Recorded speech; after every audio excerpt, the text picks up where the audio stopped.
Side இப்படி இழுத்துட்டாங்க. இந்துக்கள், ஹிந்து அப்படிங்கிற ஒரு இதில் இது ஜாதியாகவும் மதத்தாகவும் என்ன பண்ணிட்டாங்க அப்படின்னா, அந்த ஓட் பேங்கை இவங்க கண்ட்ரோலுக்கு எடுத்துகிட்டு வந்து இவங்க அப்படியே வந்து அதை எடுத்துட்டாங்க. இவங்க ஃபுல்லாக அப்படியே ஸ்வீப் அடித்தது மட்டும் இல்லாமல் எலெக்ஷனுக்கு முன்னாடி அக்கௌண்ட்லேயே கவர்மெண்ட்டோட காசு மாதிரி 10,000 நிதி அந்த இதுன்னு சொல்லி போட்டு விட்டு எல்லாருக்கும் பணம் வந்துடுச்சு. ப்ளஸ் இந்த பிரச்சாரம் எல்லாம் சேர்ந்து மோடி கவர்மெண்ட்டுக்கு ஒரு நல்ல ஒரு தேர்தல் ரிசல்ட்டை கொடுத்து 135 140 தான் வந்து கருத்து கணிப்புலேயே சொன்னாங்க. சரி அதுவே வருவாங்களா டவுட் தான் அப்படிங்கிற மாதிரி பேசிட்டு இருந்த டைமில் விட்டாங்க பாருங்க ஒரு இது 180க்கு போயிட்டாங்க. 180க்கு போயிட்டு தம்பி கிளம்புங்க அப்படின்ட்டு காங்கிரஸையும் தேஜஸ்வி யாதவையும் அமுச்சு விட்டாங்க.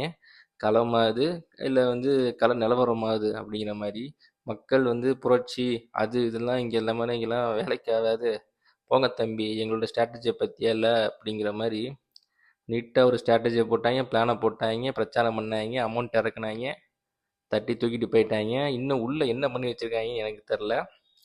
பிஜேபி கவர்மெண்ட் எலெக்ஷன் அந்த போல் அந்த இது இருக்கு இல்லையா, ஓட்டர்ஸ் லிஸ்ட்டில் என்ன பண்ணி வச்சுருக்காங்கன்னு தெரில, மிஷினில் என்ன பண்ணாங்கன்னு தெரில. அதுவும் ஏதாவது பண்ணியிருக்கலாம், நம்மளுக்கு என்னன்னு தெரியாது. ஸோ மறுபடியும் ராகுல் காந்தி ஒரு வருடம் கழித்து பீகார் தேர்தலில் ஓட்சோரி நடந்திருக்கு அப்படின்னு எடுத்து போட்டாலும் போடுவார். அதில் நடந்த சில விஷயங்களை என்ன நடந்துச்சுன்னு நம்மளுக்கு ஒரு வருஷம் கழிச்சு தான் தெளிவாக தெரியும். அதுக்குள்ளே எந்த வாய்ப்பும் கிடையாது. மறுபடியும் வந்து நிதிஷ்குமார் தான் சிஎம் ஆவார்னு எதிர்பார்க்கப்படுகிறது.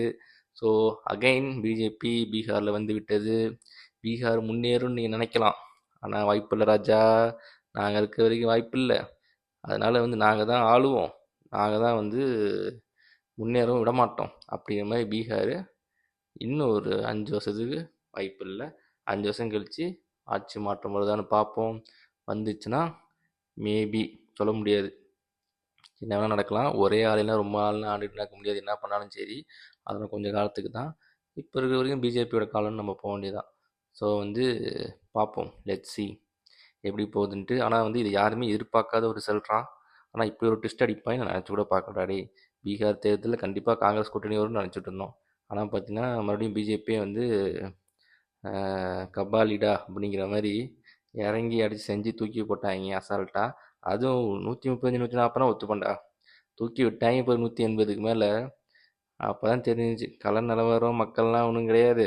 கடைசியில் தேர்தல்னு வந்துடுச்சு, ஓட்டுன்னு வந்துடுச்சுன்னா என்ன வேணால் பண்ணுவாங்க, என்ன வேணால் நடக்கும், எப்படி வேணால் வந்து தேர்தல் முடிவுகள் வரும் அப்படிங்கிறது இது மூலமாக தெரிஞ்சுக்கிட்டோம். பீகார் தேர்தல் ஒரு பகீரை கலப்புனது மாதிரி அடுத்தடுத்த ஸ்டேட்டோட தேர்தலும் என்னென்ன ட்விஸ்ட்லாம் வைக்க போகிறாங்கன்னு தெரில. அடுத்த தமிழ்நாடு தேர்தல் வந்து என்ன வருதுன்னு பார்ப்போம். நன்றி, வணக்கம்.